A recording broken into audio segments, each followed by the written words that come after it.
As notícias, edição de sábado, muito boa tarde. Registro eleitoral e prova de vida, horário de atendimento nos BUAP foi alargado em todo o país. Expoís, 15ª edição, registra hoje o segundo dia de atividades com o melhor da produção nacional em Montra. Promoção do empreendedorismo jovem, Luanda acolhe Feira do Agronegócio e Mercado de Valores Mobiliários. Funeral de Ali Khamenei arrancou hoje a homenagem pública ao antigo líder supremo iraniano. Sábado 4 de julho de 2026, seja bem-vindo à atualidade informativa à hora do almoço.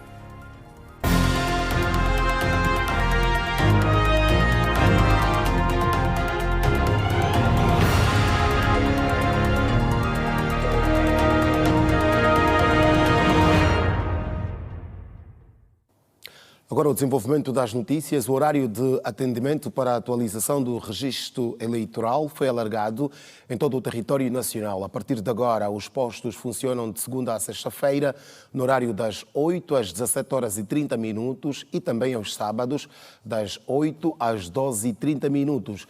A medida visa dinamizar a expansão do processo, que já conta com cerca de 200 balcões únicos de atendimento ao público, BUAP, em funcionamento em todo o território nacional. Sobre o assunto, a Edna Firmino tem outras informações agora em direto. Edna, muito boa tarde. Boa tarde em estúdio, boa tarde a todos que nos acompanham. Estamos no município da Ingombota, onde vários utentes já passaram por aqui para fazer a atualização do registro eleitoral. Neste sábado foi estendido o horário do registro eleitoral oficioso. Todos os utentes que não puderem fazer a atualização dos seus dados durante a semana vão poder, no sábado, das 8 às 12 horas, dirigirem-se até qualquer administração ou qualquer BUAP para fazer a atualização dos seus dados avançados.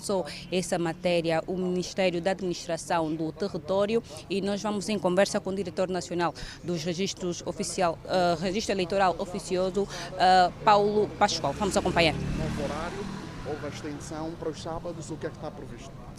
Bem, o Ministério da Administração do Território, no quadro do processo de atualização de dados com natureza de prova de vida, com vista a facilitar o acesso aos serviços que estão disponíveis a nível dos balcões únicos de atendimento ao público, no quadro desta operação que está em curso, decidiu estender o horário de segunda a sexta-feira, das 8 até às 17 horas, e também aumentar os dias de trabalho para os sábados, das 8h30 às 12 horas, no sentido de facilitar quer os cidadãos maiores que, por força da sua atividade laboral, possam, depois do exercício dessa atividade laboral, dirigirem-se aos BUAPs, confirmarem a sua presença e, caso tenham alterado a sua residência, atualizarem a nova residência.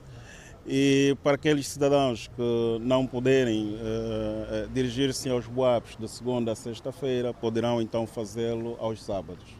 A nível do território nacional, esta medida é extensiva também às demais províncias, que hoje assinalamos o primeiro sábado em que os BUAPs estão abertos das 8h30 às 12 horas. Bem, a avaliação é positiva, na justa medida em que os relatos que temos é uma grande adesão aos BUAPs. Tivemos agora o relato do Bengo, do Ambo, da Huila, um pouco a nível do território nacional. Os cidadãos estão a aderir. E o apelo que deixamos é que todos os cidadãos não deixem para o último dia, devem dirigir-se aos BUAPs, confirmarem a sua presença e atualizarem a sua residência. Senhor diretor, até agora quantos BUAPs já foram alcançados? Bem, do universo dos 634 BUAPs, nós já estão instalados e a funcionarem a nível de todo o território nacional 265 BUAPs. Portanto, temos uma cobertura em termos relativos de 42%.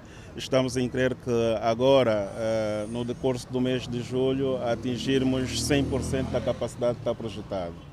Para além dos postos fixos, nos próximos dias serão lançados também os postos móveis, que serão as brigadas itinerantes, que irão então, por um lado, fazerem cobertura das zonas recônditas e poderem também fazerem a atualização de dados, quer ao domicílios e a determinados público-alvos específicos.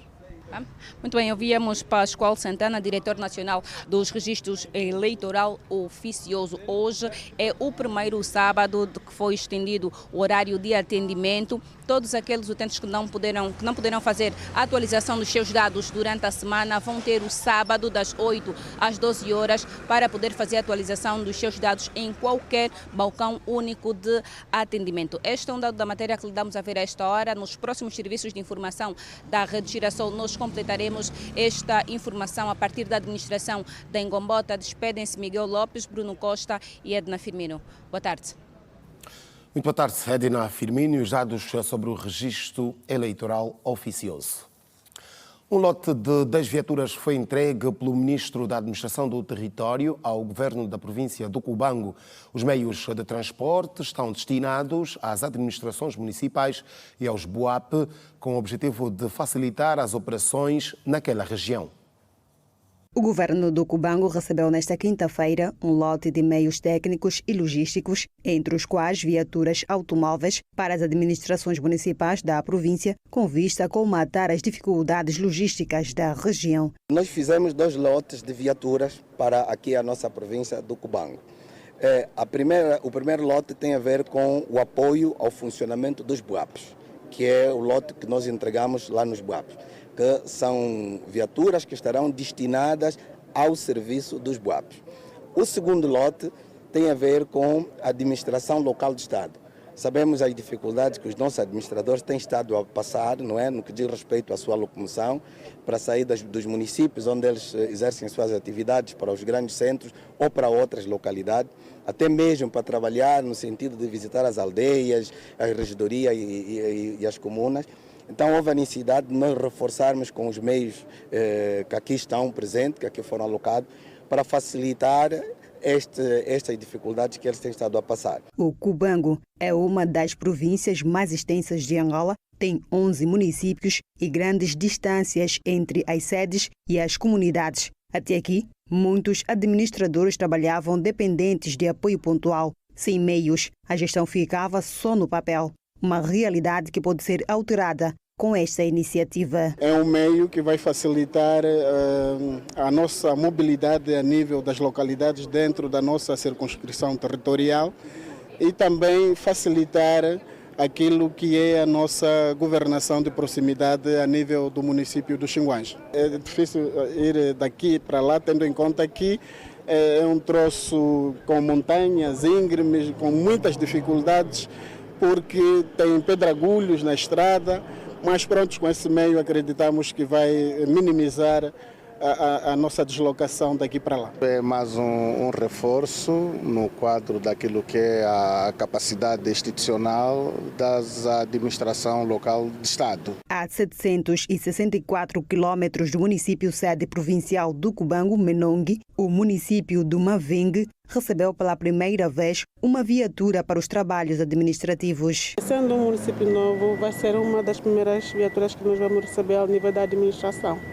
E esta vai facilitar muito na locomoção de pessoas e bens e também no trabalho administrativo da administração municipal de Mavengue. O ministro da Administração do Território reconheceu as dificuldades pelas quais os administradores têm passado e afirmou que numa segunda fase a iniciativa vai abranger os administradores adjuntos e gestores comunais. Claramente que não são suficientes, porque apenas estamos a dar aos 11 administradores municipais, no caso os titulares, e nos próximos tempos os lotes serão para os seus adjuntos e as administrações comunais, que também vamos precisar acelerar um pouco este processo, que já está em marcha, para podermos então aliviar este grande sofrimento.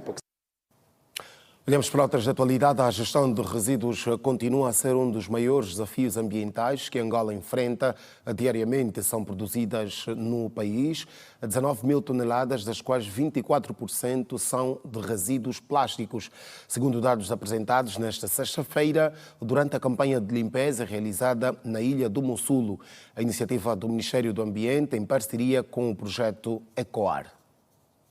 Por cima dos resíduos recolhidos ao longo do dia, Lúcia Gomes alimenta a esperança de arrecadar um valor cada vez maior. Esta é a quarta vez que entrega os materiais recolhidos no ponto de recepção de resíduos da Ecoar, localizado na Ilha do Mussulo. Ela conta que, desde que iniciou esta atividade, tem conseguido garantir o sustento da sua família. Primeira vez eu vim com 3 sacos e pesei 22 mil. Segunda vez vinha com 4, pesei 39. Agora a terceira vez quando eu vinha são 41 mil. Também eu sou mesmo pai, sou mãe, estou conseguindo dar qualquer coisa. O projeto Ecoar, uma iniciativa da plataforma social Quena, dedica-se à educação ambiental e à promoção da economia circular. Ao operar há 3 meses na Ilha do Mussulo, conta com mais de 200 coletores cadastrados. Estamos aí com cerca de 221 coletores já cadastrados, geramos aí cerca de 6 milhões de kwanzas em renda para essas 221 pessoas e coletamos 33 toneladas de resíduo, ou seja, 33 mil quilos de resíduo. Isso corresponde a mais de 2 milhões de embalagens, 2 milhões de bidons. Então a gente só tem a agradecer a participação das pessoas e mostrar que é um modelo viável, ou seja, quando a percepção de que o resíduo tem valor e pode ser um pequeno almoço, isso traz a responsabilidade, a conscientização e o movimento do envolvimento do território. 71% das pessoas que participam são mulheres, né, aqui no Mussulo. São elas que estão a fazer o trabalho mesmo de recolha. Assinala-se hoje o Dia Internacional Sem Sacos Plásticos. Para marcar a data, o Ministério do Ambiente, em parceria com o projeto Ecoar, promoveu uma campanha de limpeza e sensibilização ambiental nas zonas costeiras do Mussulo. Nós estamos com uma produção diária de 19 mil toneladas de resíduos por dia, onde 24% são resíduos de plásticos. Portanto, nós temos uma taxa de reciclagem ainda muito baixa, uma taxa de reciclagem inferior a 10%. Portanto, mas o trabalho não é só do governo. Então, daí que com esta campanha nós estamos a chamar a reflexão de todos, a responsabilidade de todos, todas as partes interessadas para juntarem-se a nós. Atualmente, a Ecoar dispõe de um ponto verde para recolha seletiva de resíduos e uma central de valorização de resíduos, Mussulo 1. Em suma, o projeto Ecoar é um projeto de economia circular. Também temos aqui uma componente muito importante do projeto, é que permite a abertura da conta Unitel Money, que é o meio de pagamento do projeto, e já foram abertas 221 contas, ou seja, muitas pessoas que nem sequer tinham uma conta bancária, a partir do momento em que começam a comercializar os seus resíduos, têm essa oportunidade de receberem os seus valores no Unitel Money. Tudo começa no ponto 1, que é o ponto verde, onde as pessoas levam os seus resíduos para pesarmos. E a partir do ponto 1, nós pegamos os resíduos que já foram pesados, trazemos aqui na nossa central de valorização. Aqui na nossa central de valorização é colocado na esteira, onde é separado por cores. De separados eles vão para a prensa, onde eles são prensados e transformados em fardos. E decorre desde ontem a 15ª edição da Expo Wish, que vai já no seu segundo dia de atividades. O evento enquadra-se nas celebrações de mais um aniversário da cidade do Bago Vermelho e é marcado pelo melhor que marca, no caso, que tem naquela região em termos de produção nacional. A Celestina Azola está na província do Uíge e tem mais informações. Celestina, muito boa tarde. Muita adesão a esta feira ou a esta Expo que está a convidar os moradores e não só das terras do Bago Vermelho. Boa tarde, Alberto Capitão. Boa tarde a quem nos acompanha a esta hora. Continuamos aqui na cidade do Uíge, onde está a decorrer desde a tarde desta sexta-feira a 15ª edição da Expo Uíge, uma feira voltada ao agronegócio, onde também estão expostas as potencialidades de cada município que compõe a província do Uíge em termos de agricultura, turismo, também em termos econômicos. Nesta nossa andança pela feira, chegamos ao município de Untsosso, um dos novos municípios da província que surgiu com a nova divisão político-administrativa. E encontramos o senhor Beng, que é um agricultor para o Jornal da Tarde da Rede Girassol. Eu sou o Papá André Beng, mais conhecido por Berosso. Sou da cooperativa na Pemba represento como um município novo do Sosso. Trabalhamos mandioca em várias quantidades, temos terrenos para trabalhar, hectares, manualmente, que nós trabalhamos desde 2007. O que é que trouxe exatamente para esta feira? Aqui trouxemos uma quantia de saco que está a 75 sacos de bombom, 35 sacos de mutete, 10 sacos de jinguba, 20 sacos de feijão, temos um bote de coisa de monte de cana, 650 quicuanga e o resto de feijão macunda, são 10 sacos, zindungo, 5 sacos, e esse pedimos, que esse é pouco para nós. Tudo isso é produzido de forma familiar? Familiar, sim, quase uma sociedade de 10 elementos a trabalhar manualmente, mas nunca tivemos essa adquisição para adquirir uma enxada que está a custar 8.000 kwanza, a katana, isso tudo é um mecanismo que está a nos custar e sempre as coisas estão a subir.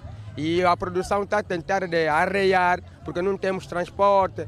Onde que nós trabalhamos, já vejo o saco é 5.000 kwanza, depois da vila do município do Sosso, a cabeça da pessoa 5.000 kwanza, desse mecanismo, pedimos que o governo nos ajude.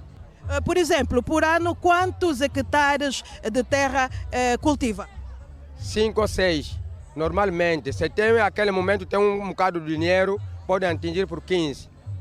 Às vezes, 10, depende já da cultura, da forma que vocês vão trabalhar. Neste caso, para aumentar a produção, só falta mesmo de apoio? Falta de apoio e o transporte, porque onde que nós trabalhamos para a vila, o saco custa muito caro, 5.000 kwanza a 6.000 kwanza da passagem. E uma distância de 25 quilômetros, e é caro. Agora, pensamos que o governo veja nessa forma, que apoia em todos os agricultores, que ficamos numa feira, que ficamos numa fase normal, que pode levar a nossa agricultura mais desenvolvidos e mais essencial. Muito obrigada, Sr. Beng, e desejo uma ótima feira. Muito obrigado também para toda a locução do nosso rádio regional. Muito obrigada.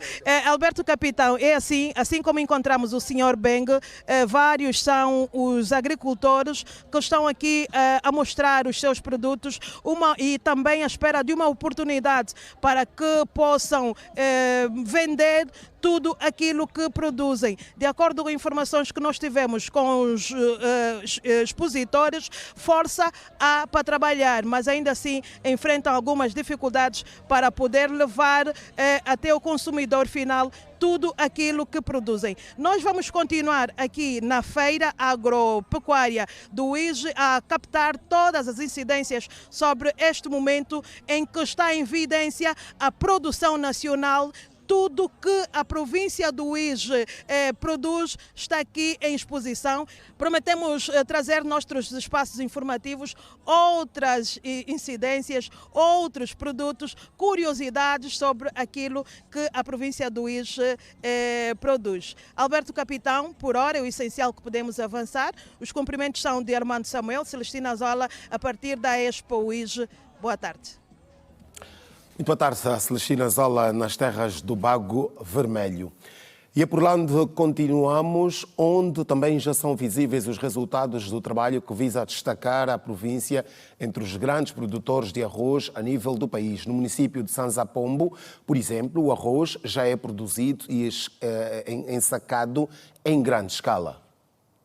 Os 109 anos da cidade do IJE começaram a ser festejados em grande com a abertura da Expo IJE, feira que conta com mais de 200 expositores, onde a produção local é apresentada no seu melhor. O corte da fita coube ao governador da província, José Carvalho da Rocha, que não se fez de rogado ao falar das potencialidades da província que dirige. Nós queremos aproveitar esse aniversário da cidade do IJE, os 109 anos, e fazer dela uma festa, mas uma festa da província, né? E também aproveitar esse momento para mostrarmos o nosso potencial. Tudo que vocês estão a ver é a nossa base da agricultura familiar, né? Que nós temos estado a promover, né? Mais alguns produtores que vão aparecendo. Portanto, é tudo isso que hoje o IJE é capaz de produzir. Portanto, nossa preocupação é fazer escala, né? Produzir em grande escala e depois trazer valor, transformar, ok? Mas, mais do que as minhas palavras, né? As vossas imagens podem mostrar o que o ISO hoje é capaz de produzir. Sob o lema da terra que inspira a gente que faz, durante 5 dias, a cidade do Ije será palco para grandes negócios. E temos mais expositores e pensamos nós que no final desta feira vamos alcançar cerca de 8 a 900 milhões de kwanza como volume de negócio. Isso é que nós esperamos.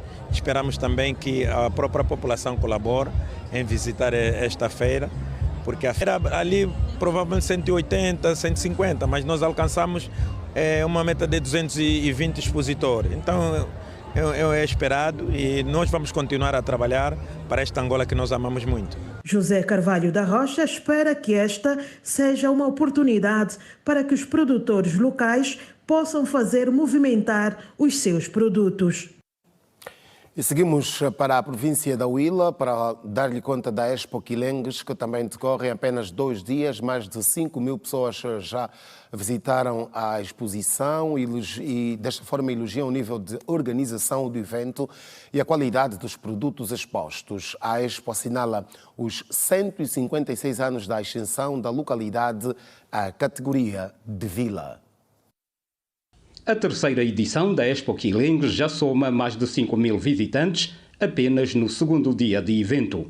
Os números superam as expectativas da organização, que projeta ultrapassar os resultados de 2025, tanto em afluência de público quanto em volume de negócios. Neste momento, o balanço que se pode fazer é positivo.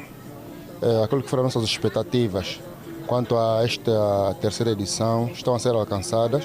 Tivemos um volume de pessoas que visitaram a nossa feira. Então acho que também não estamos pelos expositores que estão todos satisfeitos. A meta é única, né? Superar a edição passada. É que os nossos expositores estão todos satisfeitos. Que haja mesmo maior interação entre os expositores e aquilo que é o objetivo da própria feira, que é a promoção da produção local, que de fato seja uma realidade, né? Que promovamos aquilo que é produzido aqui no município de Quilengues. Os visitantes destacam a qualidade da organização, o nível dos produtos expostos e os preços acessíveis praticados na feira. Eu gostei mais dos empreendimentos, o empreendimento está muito fixe e a organização também está muito fixe e o próprio movimento também está tudo fixe. Estamos a verificar a coisa que a gente vai comprar, a coisa que a gente não gostar, a gente não compra, a coisa que a gente vai gostar. A feira está bem organizada, os produtos estão acessíveis. Vou comprar livros e algumas frutas. Vou comprar porque a primeira coisa gostei da organização e do outro lado também é porque preciso de fazer algumas compras daquilo que eu preciso. Este SOBA manifesta satisfação pela elevada produção agrícola registrada na região nesta época. A participação dos agricultores aqui na feira não está ótima. Por que está ótimo? Porque realmente estamos a ver, estão a cultivar bem, estou a gostar mais aqui na feira, o que estou a gostar aqui mais da feira, laranjas, cana, milho, feijão, jinguba, etc, etc. E de Quilengues regressamos a Luanda, que neste sábado acolhe a Feira de Empreendedorismo, Agronegócio e Mercado de Valores Mobiliários. O evento visa promover o empreendedorismo jovem, a educação financeira e o desenvolvimento do agronegócio em Angola. Detalhes adicionais sobre esta feira, agora em direto com a Cristovina Bunga. Cristovina, muito boa tarde. Vamos aos detalhes deste evento que está a marcar o dia aqui na capital do país. Muito boa tarde. A Feira de Empreendedorismo, Agronegócio e Mercados de Valores Mobiliários decorre no município do Talatona. Este evento reúne empresários, universidades, instituições financeiras, seguradoras e para mais informações vamos ao encontro da coordenadora do evento, Gisela Martins. Muito boa tarde, está em direto a Hoje Notícias da Rede Girassol. Diga-nos o que esteve na base da realização desta atividade. Na verdade, muito obrigada. obrigada por estarem presentes conosco, muito obrigada aqui à TV Girassol. O que teve na base são os jovens. A nossa grande inspiração é olhar para a comunidade juvenil e perceber como é que podemos ajudá-los a empreender e quem já tem um empreendimento, continuar com algum foco, alguma orientação de especialistas na área. Portanto, nós temos aqui na nossa feira várias pessoas que já trabalham no mercado mobiliário, várias pessoas do agronegócio, especialistas, e trouxemos-los para ajudarem os jovens a empreenderem. Falava também sobre bolsas de estudo. É verdade, nós tivemos a oportunidade de, com o Ministério da Agricultura, agradecer aqui o Ministério da Agricultura, o MAPTES e mais algumas instituições como o Ministério das Finanças que nos apoiaram também aqui na nossa feira, e o Ministério da Agricultura disponibilizou o FADA, que é um projeto onde os jovens poderão receber algumas bolsas, e com estas bolsas a ideia é eles perceberem na formação do chão, da terra à mesa, como é que funciona. E se as formações correrem bem, claro, tem que ter um resultado positivo. Vamos ter aqui também uma parcela de terra que é para eles poderem semear e plantar até a nossa mesa. Temos também o INEFOP, que ofereceu algumas formações, algumas bolsas para informática, decoração, contabilidade. E isso vai ajudar estes jovens a poderem ter mais experiências nas áreas em que eles vão desenvolver. Para isso as pessoas aqui serão sorteadas? Exatamente. Nós não temos tantas bolsas quanto os jovens temos cá e, portanto, vamos sortear as bolsas. Temos também alguns kits aqui de empreendedorismo, como batedeiras, máquina de lavar, fogões, alguns eletrodomésticos, e vamos sortear tudo hoje nesta feira. Que impacto tem este evento para o desenvolvimento econômico do nosso país? Nós entendemos que o nosso país acredita nos jovens, ou seja, a maior parte da nossa população hoje é juvenil e, portanto, a nossa intenção é prepará-los para que eles no futuro estejam prontos para absorver todo o mercado empresarial ou instituições públicas. E, portanto, a nível econômico, entendemos que isso é uma grande mais-valia, porque eles saem daqui mais preparados, mais esperançosos, portanto, vão ter que efetivamente praticar ou estar dentro dos cursos, e que se eles conseguirem ultrapassar essas barreiras com tudo que nós vamos deixar aqui, vão ter um sucesso econômico. Já está prevista a próxima edição da feira? Estamos ainda a conversar com a organização se conseguimos fazer a próxima edição este ano ou no próximo, mas sim, certamente vamos fazer uma nova edição. Muito obrigada. Acabamos então de falar aqui com a coordenadora deste evento, Gisela Martins, esta feira que decorre aqui no município do Talatona. O desenvolvimento desta atividade lhe daremos a ver nos próximos serviços noticiosos da Rede Girassol. Imagens são de Nguindo Armando Cristovina Bunga, a partir do município do Talatona. Boa tarde. Exatamente, muito boa tarde, Cristovina Bunga, nesta feira que reúne jovens empreendedores. Um assunto que vai continuar a ter outros desenvolvimentos nos próximos momentos de informação da Rede Girassol. Por agora, fazemos o primeiro intervalo da tarde.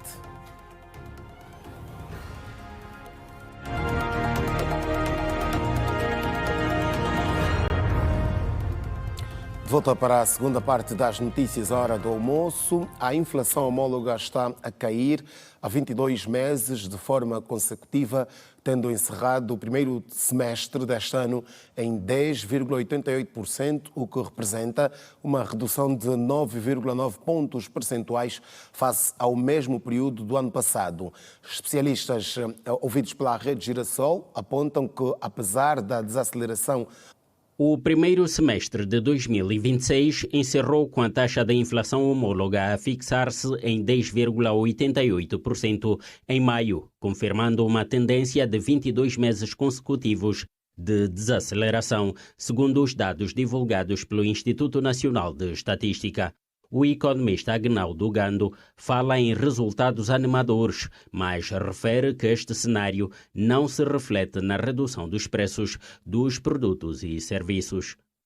E são números animadores, como disse, mas o problema da inflação em Angola não pode ser só olhada como um fenômeno monetário, né? Também temos que olhar para as consequências aqui do comportamento das nossas infraestruturas produtivas e sociais, as tais reformas estruturais que a gente muito almeja, né?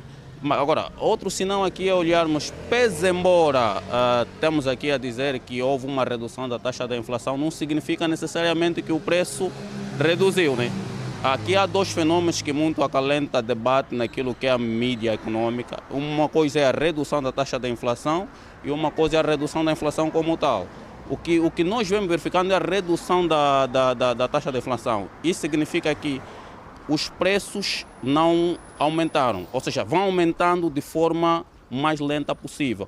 O economista entende que se este ritmo da inflação se manter, pode chegar à casa de um dígito antes de 2027, metas previstas no OGE 2026. Quando há desaceleração constante da inflação, estamos a dizer que há uma estabilidade macroeconômica, pese embora os efeitos não sejam imediatos para as famílias e para as empresas.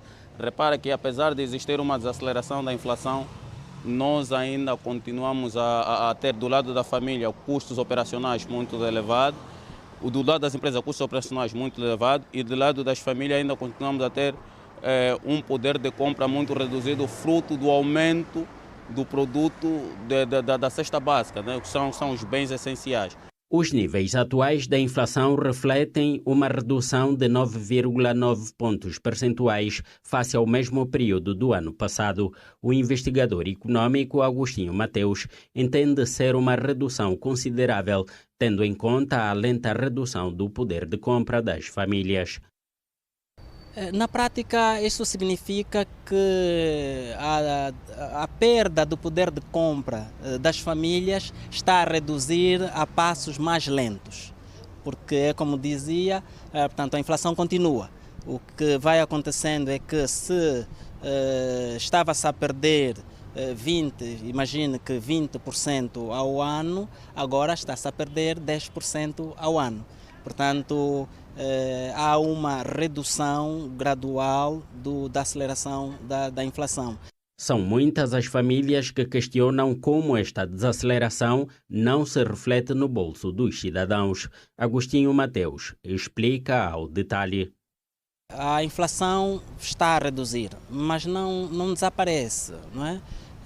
Portanto, se alguém ganhava 100 mil kwanzas e por conta da inflação ele perdia 2 mil kwanzas, ele agora perde 1.000 apenas. Mas isso não afeta tão visivelmente no poder de compra das famílias. E então as famílias vão continuar a se ressentir por mais algum tempo, portanto, até que a inflação recue e os preços também se estabilizem um bocadinho mais. Inflação homóloga cai 22 meses de forma consecutiva, tendo encerrado o primeiro semestre deste ano em 10,88%. A vice-presidente da República, Esperança da Costa, recebeu nesta sexta-feira 25 crianças que integram o projeto Candengues Cientistas e testemunhou demonstrações de experiências científicas feitas pelos menores na senda do programa Pequenos Inventores, Grandes Ideias. O encontro celebrou o incentivo ao talento, à criatividade e à cultura científica desde a infância. Ao intervir durante a audiência concedida a um grupo de crianças do projeto Candengues Cientistas, com idades compreendidas entre os 9 e os 17 anos, a vice-presidente da República, Esperança da Costa, destacou que o Executivo está a reforçar a legislação de proteção da criança, com o objetivo de garantir um crescimento saudável e livre de todas as formas de violência. Todos os dias, o Executivo reforça políticas públicas no sentido de dotar a criança de melhores condições de vida e no sentido de combater todas e quaisquer formas de segregação contra a criança, todas e quaisquer formas de violência contra a criança. A criança, hoje e sempre, vai ser o futuro desta nação e de qualquer nação, o futuro do planeta. Esperança da Costa manifestou satisfação pelo encontro com as crianças e apelou ao seu maior engajamento no aproveitamento das infraestruturas científicas existentes, com destaque para os laboratórios do Parque de Ciência e Tecnologia de Luanda. Espero que os vossos tutores consigam, mais tarde, fazer com que beneficiem daquele conjunto de laboratórios que existe no Luanda Tech, no Parque de Ciência e Tecnologia de Luanda, e que possam, a partir de lá, transformar as vossas hipóteses que que já foram testadas, as vossas experiências, os vossos sonhos em produtos que sejam úteis para resolver problemas das nossas comunidades. Por sua vez, a porta-voz do projeto Candengues Cientistas, Luís dos Santos, referiu que, desde a sua criação, a partir de um laboratório comunitário no município de Viana, a iniciativa já capacitou mais de 4.000 crianças e adolescentes, promovendo o acesso à ciência desde a base. Desde 2018, através do nosso laboratório comunitário em Viana, já capacitamos mais de 4.000... O projeto já ultrapassou fronteiras, tendo sido distinguido internacionalmente com a medalha de prata na Feira Internacional de Invenções de Nuremberg, na Alemanha. Enoque Xavier, um dos instrutores da academia, explicou alguns dos projetos científicos desenvolvidos pelas crianças. Temos também aí o projeto Detetor de Nível de Líquidos, que nos permite identificar cada nível de líquido no nosso reservatório, isso a partir de LEDs, onde encontramos o LED verde, que representa o nível mínimo, o LED amarelo, que representa o nível médio, e o LED vermelho, que representa o nível vermelho, o nível máximo, indicando que não pode se acrescentar mais água, senão vai haver um desperdício de líquidos. Já o fundador da Academia Candengues Cientistas, Pedro Paris, explicou que a iniciativa nasceu com o propósito de dar respostas a crianças fora do sistema de ensino, oferecendo-lhes uma oportunidade de aprendizagem, inclusão e desenvolvimento de competências científicas. Decidimos construir laboratórios comunitários, que pudesse, de certa forma, albergar crianças e jovens a desenvolverem as suas ideias a partir de materiais recicláveis. E hoje nós conseguimos proporcionar este ambiente para qualquer pessoa e para qualquer faixa etária, no caso. E atendendo a que muitas das vezes nós temos ido à escola e existem algumas leis que não temos como provar nem praticar, a Academia dos Candengues Cientistas oferece essa possibilidade para que crianças e jovens possam praticar, assim como comprovar algumas leis físicas ou químicas. A Assembleia Nacional apresentou o Prémio de Estudos Parlamentares 26 de novembro, uma iniciativa destinada a promover e reconhecer a investigação científica e académica sobre o Parlamento angolano, o processo legislativo e matérias relacionadas com o fortalecimento do Estado Democrático de Direito. A cerimónia foi orientada pelo presidente da Casa das Leis, Adão de Almeida. O prémio estima-se a estudantes angolanos regularmente matriculados em instituições de ensino superior, nacionais ou estrangeiras, legalmente reconhecidas, que apresentem trabalhos científicos originais e inéditos sobre matérias de interesse parlamentar. Os estudos parlamentares são transversais e incluem todas aquelas matérias que dizem respeito à ação do Parlamento nas suas vertentes de órgão legislativo, mas que também tem competência de fiscalização e de representação dos angolanos. Por conseguinte, todos os estudantes do nível da graduação estão convidados para participarem amplamente neste prémio, cuja atribuição está prevista para o mês de novembro ainda deste ano. Segundo o responsável, a Biblioteca Parlamentar está aberta para investigações. Exatamente, não é por acaso que nós temos no jurado, dentre os membros do júri, o diretor de documentação e arquivo da Assembleia Nacional, que responde pela nossa Biblioteca Parlamentar. Há um acervo vasto em termos de documentação parlamentar e esse arquivo está livre, está aberto para os estudantes e não só. Qualquer cidadão pode dirigir-se à Assembleia e fazer consultas na nossa Biblioteca Parlamentar. Diz o Ministro do Ensino Superior, Ciência, Tecnologia e Inovação, Albano Ferreira, que a iniciativa está alinhada com a visão do Executivo de fortalecer a ciência e valorizar o mérito acadêmico. Este prémio representa um estímulo direto para docentes e investigadores que encontram aqui uma oportunidade de ver o seu trabalho valorizado, assim como para os estudantes a informação, divulgado integrado nos processos de governação. Ao promover este prémio, a Assembleia Nacional abre espaço para que o conhecimento produzido nas universidades contribua de forma concreta para a modernização do Estado. Para o Ministério do Ensino Superior, Ciência, Tecnologia e Inovação, esta iniciativa está plenamente alinhada com a visão do Executivo de fortalecer a ciência, apoiar a investigação aplicada e valorizar o mérito académico. As informações adicionais sobre o Prémio de Estudos Parlamentares 26 de novembro estão disponibilizadas nas plataformas eletrónicas da Casa das Leis e no Jornal de Angola. Projeto que visa reforçar a representação dos cidadãos, trazer a juventude para o Parlamento e aproveitar o que de melhor tem a nossa juventude, o espírito criativo, as ideias inovadoras e fazer com que essas ideias estejam também ao serviço do Parlamento. O Comitê Provincial do MPLA em Luanda realizou a terceira sessão plenária ordinária, um encontro marcado pela avaliação do processo de renovação de mandatos e pelo reforço do compromisso do partido com a democracia interna. Na ocasião, o primeiro secretário provincial do MPLA em Luanda, Luís Nunes, defendeu uma liderança capaz de unir e mobilizar os militantes de modo a enfrentar os desafios que se impõem para o futuro. Segundo o primeiro secretário provincial do MPLA em Luanda, Luís Nunes, o encontro foi uma convocatória à unidade, ao reforço da militância e ao cumprimento das responsabilidades partidárias. Ao convocarmos esta conferência provincial, estamos, acima de tudo, a convocar a unidade e a capacidade de mobilização do partido.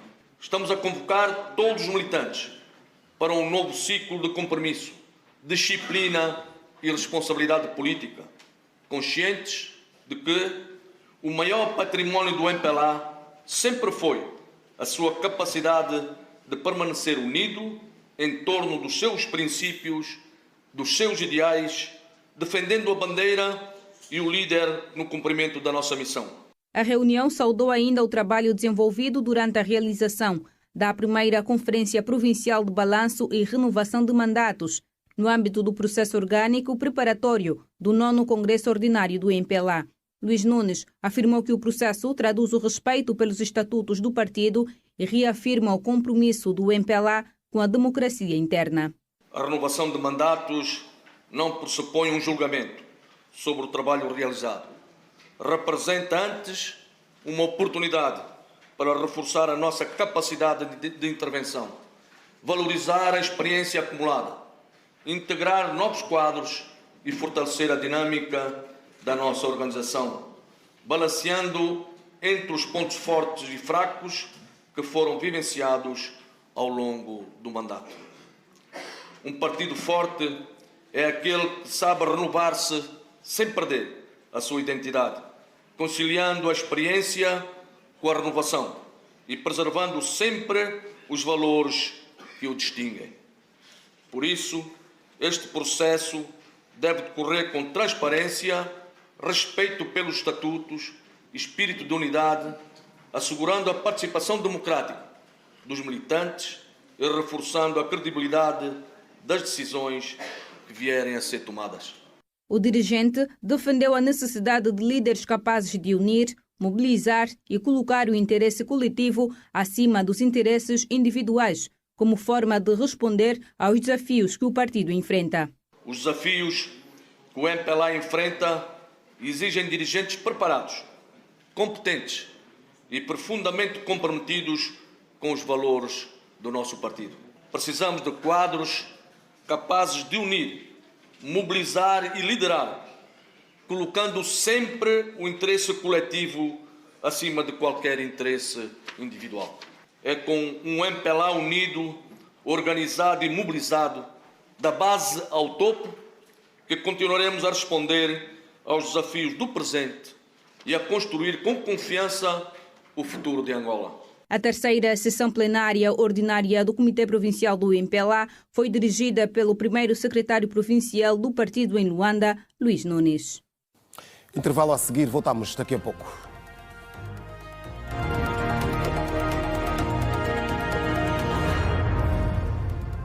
Estamos de regresso. Arrancou hoje a homenagem pública ao antigo líder supremo iraniano Ali Khamenei em Teherã. Milhares de fiéis acorreram ao local do funeral, que se anuncia como o maior da história do país. Confira estas e outras no compacto da atualidade internacional. A homenagem pública ao antigo líder supremo iraniano Ali Khamenei arrancou hoje em Teherã. Milhares de fiéis acorreram ao local do funeral numa demonstração de força após a guerra contra Israel e os Estados Unidos, 4 meses após a morte do Ayatollah em ataques israelo-americanos. O caixão sobre o qual foi colocado o turbante preto que usava está exposto no recinto da Grande Massala, um complexo religioso e político situado na capital. Vários milhares de fiéis, de maioria vestidos de preto, deslocaram-se ao local logo ao amanhecer, antes mesmo da televisão estatal anunciar o início da homenagem pública. As autoridades iranianas afirmaram esperar entre 15 e 20 milhões de pessoas só em Teherã para estes funerais, que se anunciam como os maiores da história do país. O presidente russo Vladimir Putin felicitou o homólogo norte-americano Donald Trump pelo 250º aniversário do Dia da Independência dos Estados Unidos. A assinatura da Declaração de Independência dos Estados Unidos não só marcou o início do Estado norte-americano, como também constitui um marco importante na história mundial. A Rússia apoiou então incondicionalmente os colonos norte-americanos na sua luta pela liberdade face ao domínio britânico. Lê-se na mensagem de felicitação do presidente russo, publicada no portal do Kremlin. Putin sublinhou a história comum das relações entre os dois países e aproveitou para reafirmar o papel da Rússia como potência mundial. O Papa Leão XIV homenageou os migrantes que morreram na rota do Mediterrâneo Central durante a visita à ilha italiana de Lampedusa, onde evocou também o legado do seu antecessor Francisco na resposta à crise humanitária. A pequena ilha do sul da Itália, situada no Mediterrâneo Central, é há vários anos um dos principais pontos de chegada de milhares de pessoas que tentam alcançar a Europa a partir da costa do norte da África. 13 anos depois da visita do Papa Francisco, Leão XIV iniciou a agenda de 4 horas na ilha, com uma deslocação ao cemitério local, onde depositou uma coroa de flores nos túmulos de vários migrantes, muitos dos quais continuam por identificar. Olhamos para o desporto. A Seleção Nacional Sénior Masculina de Basquetebol volta a entrar em ação na terceira janela de qualificação ao Mundial e será frente ao... Estamos na segunda posição da série, com um total de 3 vitórias e 1 derrota, somando 7 pontos. Entra a jogar diante do seu público, algo que já dá uma boa vantagem. Já os egípcios não têm estado muito bem. Até o momento só conseguiram 1 vitória e consentiram 3 desaires. Vão a todo custo querer mudar o quadro. Os faraós têm o extremo Amir Abdelalim como uma das principais unidades e o melhor pontuador, caracterizado pelos seus lançamentos da zona exterior. Médias de 16,3 pontos, 2,5 ressaltos e 1,8 assistências por duelo. Jogador de 1,93 m de altura. Pelos donos da casa e campeões africanos, o nome mais sonante é do Baz Chudundão. O pequeno grande, de 1,67 m de altura, soma médias de 19,3 pontos, é 7º melhor pontuador da zona africana, tem 1,7 ressaltos, 8,3 assistências e uma eficiência de 19,8. O duelo de Angola e Egito acontece neste sábado às 19 horas na Arena Multiusos de Luanda. A Argentina venceu Cabo Verde por 3-2 após prolongamento nos 16avos de final e defronta o Egito nos 8avos de final. História no Mundial de Futebol. Nós estamos a colocar um ponto final às notícias a esta hora. Mais notícias às 20 horas no Girassol Jornal. Até lá, fique ligado à Rede Girassol. Tenha um ótimo fim de semana. Boa tarde.